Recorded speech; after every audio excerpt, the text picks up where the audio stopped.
So hi hello ನಮಸ್ಕಾರ welcome back to my cine with Gani YouTube ಚಾನಲ್ಗೆ. ಈ movie ಹೆಸರು ಬಂದ್ಬಿಟ್ಟು ಬ್ಲಿಂಕ್. ಈ ಮೂವಿ ಅನಲೈಸಸ್ ನೋಡೋಣ ಬನ್ನಿ.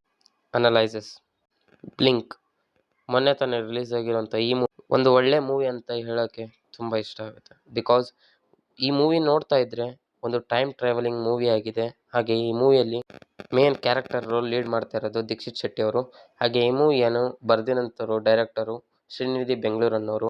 ಈ ಮೂವಿಯ ಕ್ರೆಡಿಟ್ಸ್ ಕೂಡ ಅವ್ರಿಗೆ ಹೋಗೋದು. ಬಿಕಾಸ್ ಒಂದೊಂದು ಮೂವಿಯ ಸಿನಿಮ್ಯಾಟೋಗ್ರಫಿ ಹಾಗೆ ಎಡಿಟಿಂಗ್ ಸ್ಕಿಲ್ಸ್ ಹಾಗೆ ಆ ಮೂವಿಯ ಸಸ್ಪೆನ್ಷನ್ಸ್ ಎಲ್ಲ ಕೂಡ ತುಂಬ ಚೆನ್ನಾಗಿ ಕಂಡುಬಂದಿದೆ. ಇಷ್ಟು ವರ್ಷದ ನಂತರ ಇನ್ನೊಂದು ಮೂವಿ ಲೂಸಿಯ ಥರ ಬಂದಿರೋದಂದರೆ ಅದೇ ಬ್ಲಿಂಕ್. ಈ ಮೂವಿಯ ಸ್ಟಾರ್ಟಿಂಗಲ್ಲಿ ಮುಂದೆ ಏನಾಗುತ್ತೆ ಅನ್ನೋದು ಒಂಚೂರು ಕ್ಲಾರಿಟಿ ಕೊಡದೆ ಮುಂದೆ ಆಗೋದೆಲ್ಲ ಸಿಂಕ್ ಆಗೋ ಥರ ಮಾಡಿ ಒಂದೊಂದು ಸೀನ್ಸ್ ಕೂಡ ತುಂಬ ಚೆನ್ನಾಗಿ ಮಾಡಿದ್ದಾರೆ. ಹಾಗೆ ಈ ಮೂವಿ ಎಲ್ಲರ ಮನಸ್ಸನ್ನು ಗೆಲ್ಲುತ್ತೆ ಅನ್ನೋದೇ ಒಂದು ಒಳ್ಳೆಯ ಅಭಿಪ್ರಾಯ.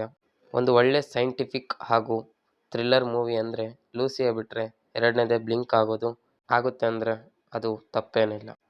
ಮತ್ತು ಈ ಮೂವಿಯಲ್ಲಿ ಜಾಸ್ತಿ ಟೈಮ್ ವೇಸ್ಟ್ ಮಾಡದೆ ಅನ್ನೆಸೆಸರಿ ಸೀನ್ಸ್ ಇಡದೆ ಒಂದೇ ಲೈನ್ಸನ್ನು ಮೂವಿನ ತುಂಬ ಚೆನ್ನಾಗಿ ಕಟ್ಟಿದ್ದಾರೆ. ಮತ್ತು ಆ ಮೂವಿಯ ಟೆಂಪ್ಲೇಟ್ ಹಾಗೆ ಒಂದೊಂದು ಸೀನ್ಸ್ ಕೂಡ ನಮ್ಮನ್ನು ನಾವೇ ಪೂರ ಆ ಮೂವಿಯಲ್ಲಿ ಇನ್ವೆಸ್ಟ್ ಮಾಡ್ಕೊತೀವಿ.